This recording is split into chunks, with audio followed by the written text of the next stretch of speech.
In the American Wild West, a single man emerged from the shadows as the sun hit the dusty streets, and his work was never done.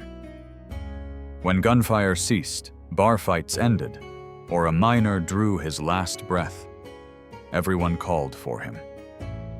He was the town's invisible architect and the silent guide for the final journey.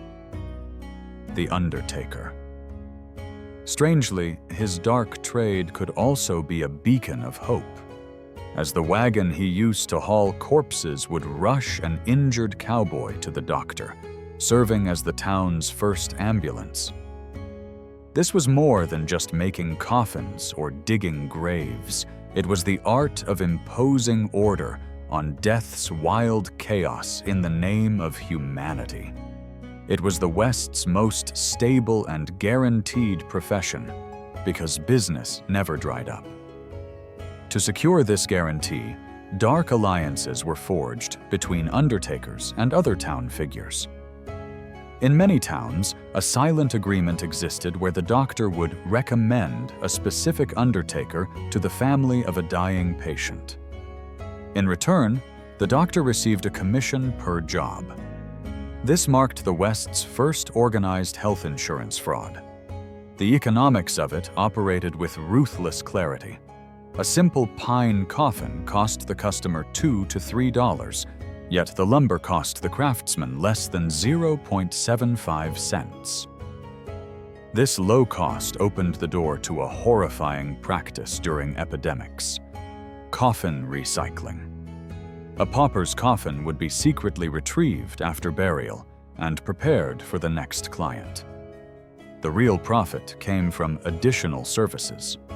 Transporting a body cost $1, and washing and preparing it added $2 more.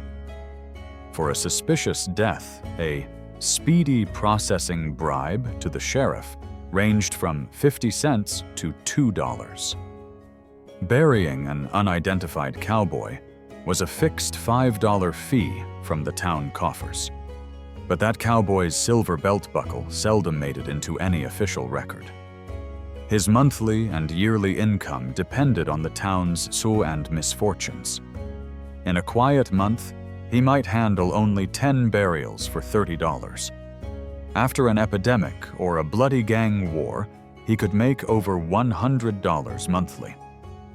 His annual total in a decent town ranged from $150 to $450. This was higher than a carpenter's or miner's income, and the cash flow was very strong. This cash turned him into the town's secret financier. By the 1880s, an undertaker named John H. Gano opened a series of funeral homes. He founded the Wild West's first great death empire. This money allowed him to secure his future. The smartest ones bought land just outside town as a guarantee for their retirement. Others expanded their shops and stocked timber for more luxurious coffins. A rich and famous client was a golden opportunity, like a gambler shot in a saloon with pockets full of gold.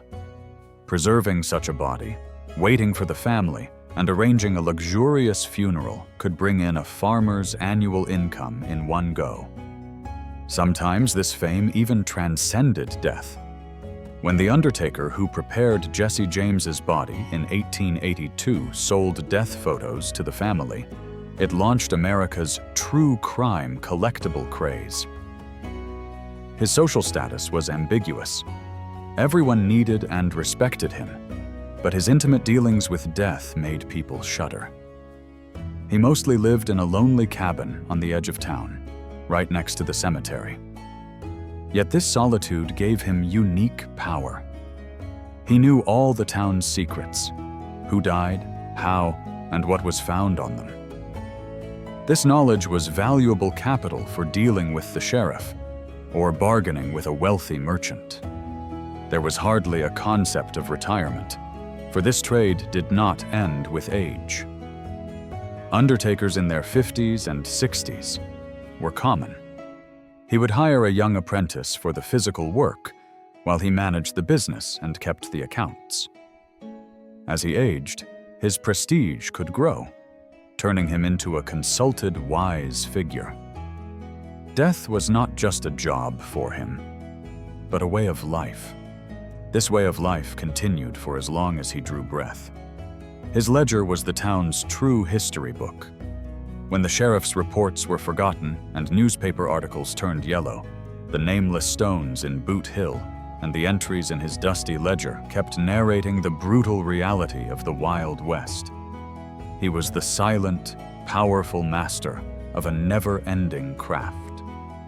In places where the law fell silent and the church did not pray, he was the one who accompanied humanity on its final journey.